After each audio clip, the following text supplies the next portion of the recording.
You know that friend who always cancels at the last minute, the one who's tired again, busy again, maybe next time again? Most people assume they're flaky, antisocial, or just lazy.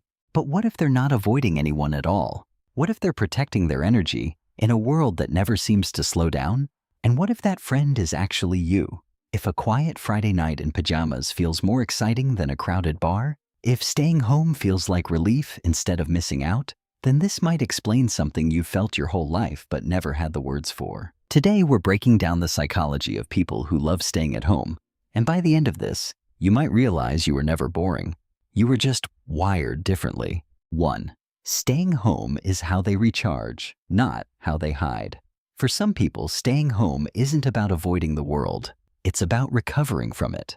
While extroverts often feel energized after a night out, deep conversations, loud music, and constant stimulation can slowly drain someone who prefers solitude.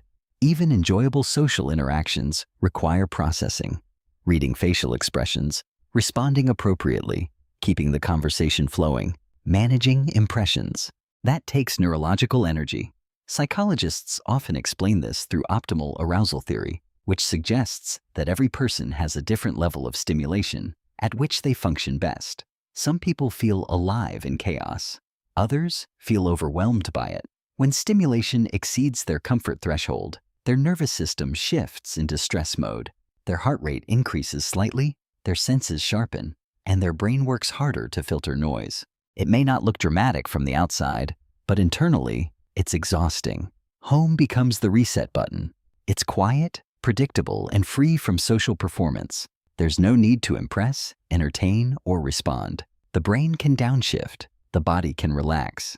Energy slowly returns. So when someone chooses a night in over a party, it's not necessarily rejection, it's regulation. They're not isolating because they dislike people. They're restoring themselves so they can show up authentically when it truly matters. 2. Home creates a sense of control in an unpredictable world. Beyond energy, there's another powerful reason some people love staying home: control. The outside world is full of unpredictability. Plans change at the last minute. Restaurants are louder than expected. Conversations drift into topics you didn't prepare for. You can't control the lighting, the noise level, the social dynamics, or how long something will last. For many people, that constant uncertainty creates low-level tension in the body. At home, everything shifts. The environment becomes adjustable. You decide how bright the room is, what music plays, what you wear, and whether you speak at all. That sense of control signals safety to the nervous system. When the brain perceives safety, it reduces stress hormones and allows the body to relax. For individuals with anxiety or high sensitivity, this isn't about being difficult. Their brains simply process stimulation more deeply. Loud environments feel louder, social cues feel heavier, unexpected changes feel more disruptive. Home offers predictability, and predictability reduces cognitive load. In that space, they don't have to scan for threats, decode intentions, or prepare responses. They can simply exist, and sometimes the ability to exist without pressure is exactly what their mind has been craving all day. 3. Solitude fuels depth, creativity, and self-reflection. There's a common assumption that staying home means doing less. But psychologically, the opposite is often true. When the external world quiets down, the internal world gets louder and richer. Solitude creates the mental space necessary for reflection, imagination, and complex thinking. Without constant input from conversations, notifications, and background noise, the brain shifts into what researchers call the default mode network, the system linked to self-awareness, memory processing, and creative insight. This is why some of the most original ideas don't appear in crowded rooms, but in quiet ones. A calm evening alone allows thoughts to stretch out fully instead of being interrupted. You can follow a question deeper, connect unrelated concepts, or replay experiences and extract meaning from them. That process builds emotional intelligence and problem-solving ability over time. People who genuinely enjoy staying home often develop a strong inner narrative. They journal, they think, they imagine alternative futures, they replay conversations not out of anxiety, but out of curiosity and growth. Solitude becomes a workshop for the mind. Staying home, then, isn't passive. It's active in a quieter way. While the world chases stimulation, they cultivate depth. And depth, over time, becomes a powerful psychological advantage. 4. Society celebrates noise, but peace is self-awareness.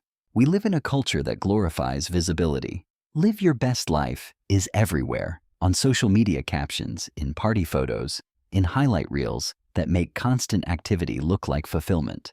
There's an unspoken message woven into modern life. If you're not out there, you're missing out. If your weekends aren't documented, did they even count? FOMO has quietly become a lifestyle. But what if your best life doesn't look loud? What if it looks like a documentary playing softly in the background, a warm bowl of soup in your hands, and an evening with zero obligations? What if your version of happiness doesn't require witnesses? That isn't boring.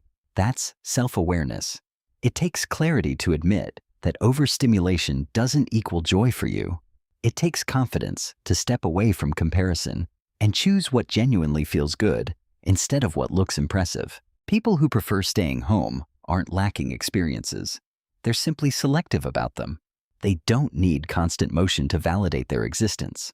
They don't need an audience to confirm they're alive. While society applauds performance, they choose alignment. And choosing alignment over applause is one of the quietest and strongest forms of psychological maturity. 5. When staying home is peace, and when it's avoidance. Not every love of staying home comes from the same place. For some people, it's a healthy preference.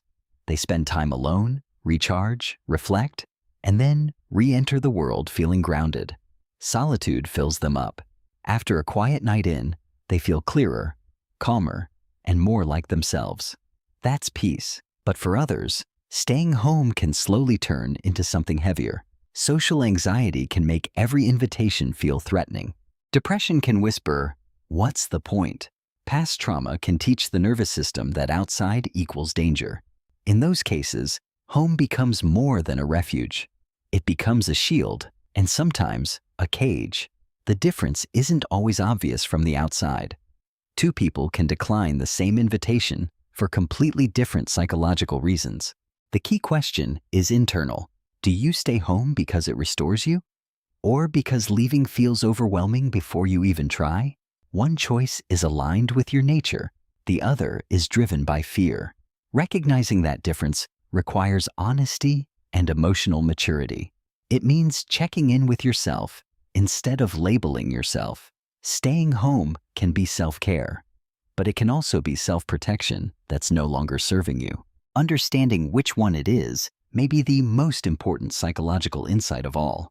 If you're someone who genuinely loves staying home, who finds comfort in small rituals like your morning coffee, your favorite corner of the couch, or the way the evening light settles quietly into your room, then you're not missing out on life at all. You're simply living it differently, more quietly, more deeply, and more intentionally.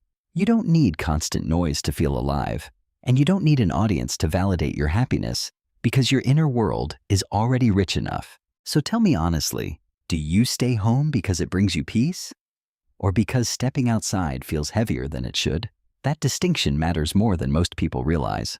And if you want to hear more psychological truths that society rarely says out loud, the kind that make you understand yourself on a deeper level, the next video might resonate with you even more than this one. Subscribe if you saw yourself in this, and leave a comment below. Are you team staying in or team going out?